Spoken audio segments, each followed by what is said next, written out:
Hello friends, welcome to my channel Dhanashree classes.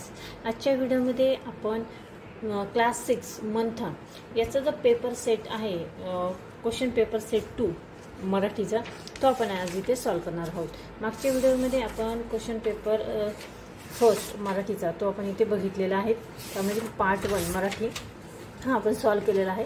आज question paper set यातील part 1 Marathi तो आपण इथे सोडवणार आहोत। बघा, सुरुवातीला आपल्याला इथे पहिला जो प्रश्न आहे, पहिला आणि दुसरा हा पॅरेग्राफ वरून दिलेला आहे। इथे आपल्याला अगोदर पॅरेग्राफ दिला जातो, पॅरेग्राफ वाचून म्हणजे तो उतारा वाचून आपल्याला त्यावरील प्रश्नांची उत्तरे लिहायची असतात। आता इथे जो उतारा दिलेला आहे बघा, हा एकदा व्यवस्थित आपल्याला वाचायचा आहे, त्यानंतरच प्रश्न सोडवायचे आहे। इथे प्रश्न काय आहे बघा, प्रश्न 1 व 2 खालील उतारा काळजीपूर्वक वाचा व त्याखालील प्रश्नांच्या उत्तरांचे पर्याय क्रमांक शोधा। तर हा उतारा आपण इथे व्यवस्थित वाचणार आहोत। हा मी वाचलेला आहे, त्यामुळे डायरेक्टली मी इथे क्वेश्चन सोडत आहे। बघा, प्रश्न पहिला आहे, होरपळून कोण जाऊ लागले। आता या उत्तरामध्ये इथे बघा, होरपळून कोण जाऊ लागलेला आहे, इथे दिलेला आहे की होरपळून राणे वने जाऊ लागलेले आहेत। बघा, राणे वने होरपळून जाऊ लागली आहेत। इथे वाक्य आहे, व्यवस्थित उत्तर वाचल्यानंतर आपल्याला या उत्तरावरील प्रश्न सोडवता येतात। आपण राणी वने त्याखाली इथे टिक करणार आहोत। पुढचा आहे बघा, पृथ्वीवरील जीवन सुरळीत होण्यासाठी कोणाची कृपा हवी। तर इथे दिलेलं आहे बघा, पृथ्वीवरील जीवन सुरळीत होण्यासाठी इंद्रदेवाची कृपा हवी। त्यामुळे इंद्रदेव हे आपलं उत्तर बरोबर आहे, आपण यावर टिक करणार आहोत।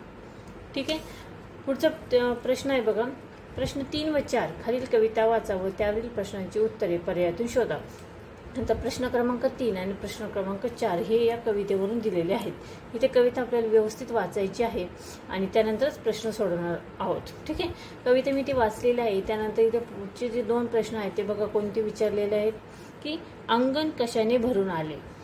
अंगण कशाने भरून आले ते इथे दिलेले आहे बघा, आई कसे ग पाण्याने आले भरून हे अंगण।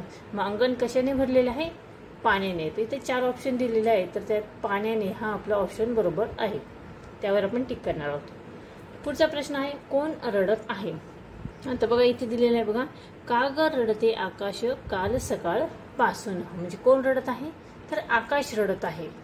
ठीक आहे, तिथे 4 ऑप्शन आहे, आकाश, बाळ, मुलगी आणि आई। आपलं उत्तर आहे आकाश। आकाशवर आपण टिक करणार आहोत।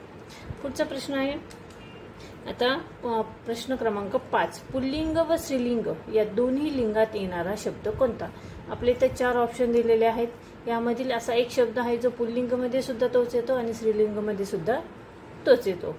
आता शिक्षक हा पुल्लिंग झाला, स्त्रीलिंग शिक्षिका येतं, मग हा आपला पर्याय बरोबर नाहीये। दुसरा आहे लेखिका, लेखक, मग हा पण पर्याय बरोबर नाही। इंजिनियर, आता हा शब्द पुल्लिंगसाठी सुद्धा तोच येतो आणि स्त्रीलिंगसाठी सुद्धा तोच येतो, म्हणजे आपलं पर्याय क्रमांक 3 हे उत्तर बरोबर आहे। चौथा दिलेला आहे इथे बघा, संपादक, संपादक हा पुल्लिंग आहे, संपादिका हे स्त्रीलिंग होतं। आपला पर्याय क्रमांक 3 हे उत्तर बरोबर आहे।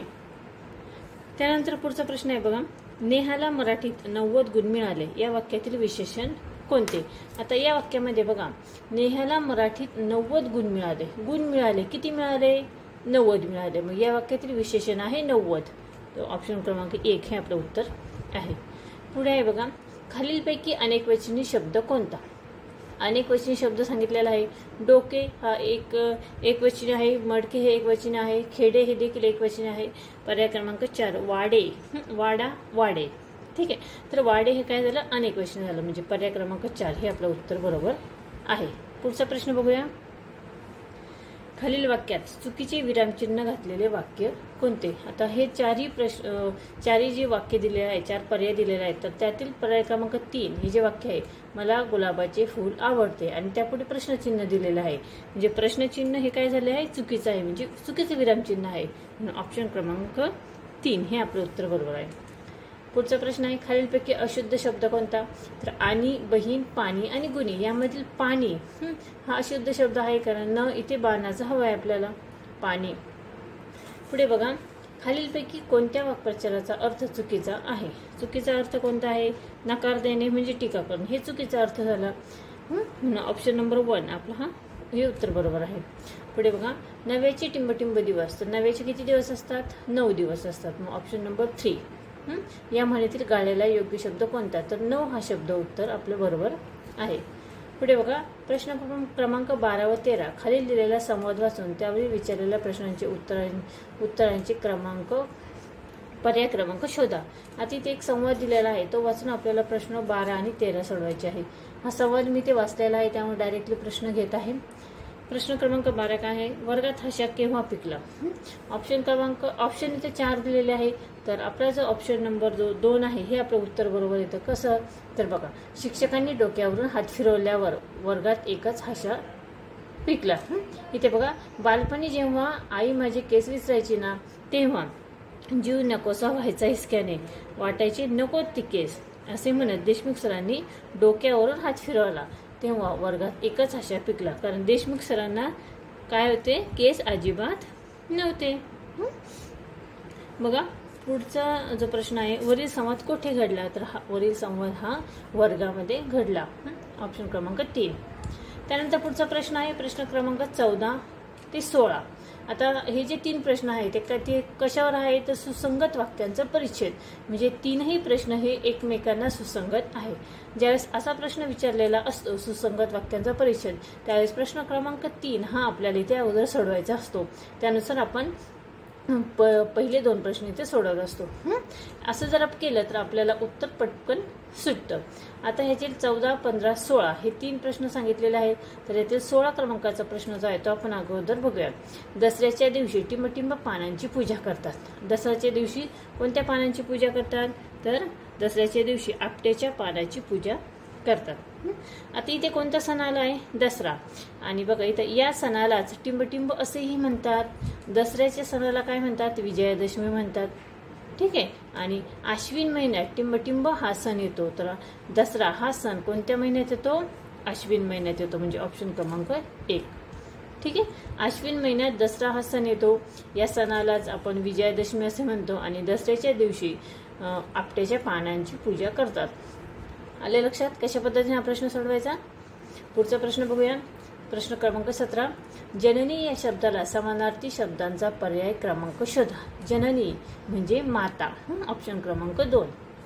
पुढे, विश्वास या शब्दाचा विरुद्धार्थी शब्द कोणता? विश्वासच्या विरुद्धार्थी येतं अविश्वास. 19 नंबरचा प्रश्न आहे बघा. शब्दकोडी पूर्ण करण्यासाठी रिकाम्या चौकटीत खालीलपैकी कोणते एक अक्षर वापरल्यास 4ही अर्थपूर्ण शब्द तयार होतील? आता या 4ही ठिकाणी आपण क हे अक्षर जर वापरलं तर सगळे अर्थपूर्ण शब्द तयार होतात. बघा, स ड क भ ड क क ड क च र क. इथे क ऑप्शन क्रमांक 2. 20 नंबरचा प्रश्न आहे बघा. खालीलपैकी जोड शब्द नसलेला शब्द कोणता? जोड शब्द कोणता नाहीये? तर मनोहर हा जोड शब्द नाहीये. कारण मारपीट जोड शब्द आहे, माय माऊली जोड शब्द आहे आणि मारजोड हा देखील जोड शब्द आहे. 21 नंबरचा प्रश्न आहे. हरण्यासारखे डोळे असणारे त्याला आपण मृगनयनी असे म्हणतो. ऑप्शन क्रमांक 3 मृगनयना हे आपलं उत्तर बरोबर आहे. त्यानंतर 22 नंबरचा पुढचा प्रश्न आहे. चुकीची जोडी ओळखा. कोंबडीचे खुराडे बरोबर आहे, घुबडाची ढोली बरोबर आहे, कोळ्याचे जाळे बरोबर आहे, पण मुंग्यांची पोळे दिलेले आहेत. हे उत्तर चुकीचं आहे. म्हणजे मुंग्यांचे पोळे ही चुकीची जोडी आहे. कारण मुंग्यांचे काय असतं? वारूळ असतं. आणि आपल्या इथं प्रश्न सांगितलाय की चुकीची जोडी ओळखा, तर ही चुकीची जोडी येते. म्हणजे ऑप्शन क्रमांक 4 हे आपलं उत्तर आहे. पुढे बघा, वर या शब्दाचे 2 वेगवेगळे अर्थ असणारे जोडी शोधा. म्हणजे वर या शब्दाचा अर्थ आपल्याला सांगायचा आहे. तर इथे बघा, वरचा वरच दिलेला आहे, खाली दिलेला आहे, म्हणजे विरुद्धार्थ. हे उत्तर नाही येणार आपलं. पुढचं नवरा आणि पती. इथे दोन्ही याचा अर्थ एकच होतो, नवरा पती आणि वर. ठीक आहे. आपल्याला काय सांगितलेलं आहे? 2 वेगवेगळे अर्थ असणारी जोडी ओळखायची आहे. ऑप्शन क्रमांक 3 आशीर्वाद कृपा. आशीर्वाद कृपा हे दोन्हीचा अर्थ वरच होतो, दोन्ही याचा अर्थ एकच होतो. आणि पुढे बघा, पती आणि कृपा हे आपलं उत्तर बरोबर आहे. पती म्हणजे वर आणि कृपा म्हणजे देखील वर. कृपा म्हणजे आशीर्वाद. ठीक आहे. तर ऑप्शन क्रमांक 4 हे आपलं उत्तर बरोबर आहे. पुढे, वर्णमालेनुसार खालील शब्दांचा क्रम लावल्यास तिसरा शब्द कोणता येईल? वर्णमालेनुसार जर आपण या शब्दांचा क्रम लावला तर पहिलं क येतं, ठीक आहे.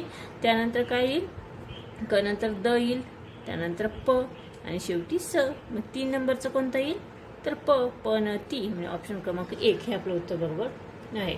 आणि प्रश्न क्रमांक 25 शेवटचा प्रश्न आहे, तुमच्या बालभारतीच्या पाठ्यपुस्तकातील सुगी या कवितेचे कवी कोण? सुगी या कवितेचे कवी आहेत शैला लोहिया. हे आपलं उत्तर बरोबर आहे. ठीक आहे. तर अशा पद्धतीने आपण मराठीचे जो टेस्ट पेपर सेकंड आहे तो इथे सोडवलेला आहे बघा. Talent search general knowledge exam, subject language Marathi आणि इंटेलिजन्स, यामध्ये मराठीचा पेपर आपण इथे सोडवलेला आहे पार्ट 1. आय होप हा पेपर तुम्हाला नक्की समजला असेल. हा व्हिडिओ जर समजला, आवडला तर तुम्ही या व्हिडिओला नक्की लाईक करा, चॅनलला सबस्क्राईब करा आणि या चॅनलवर तुम्ही नवीन असाल तर बेल आयकॉन देखील नक्की प्रेस करा, कारण आपण इथं मंथनचे सर्व क्वेश्चन पेपर इथे 1 बाय 1 इथे सोडवत आहोत. याची लिंक तुम्हाला इथे मिळून जाईल. ठीक आहे. पुन्हा भेटूया पुढच्या व्हिडिओमध्ये. तोपर्यंत बाय बाय.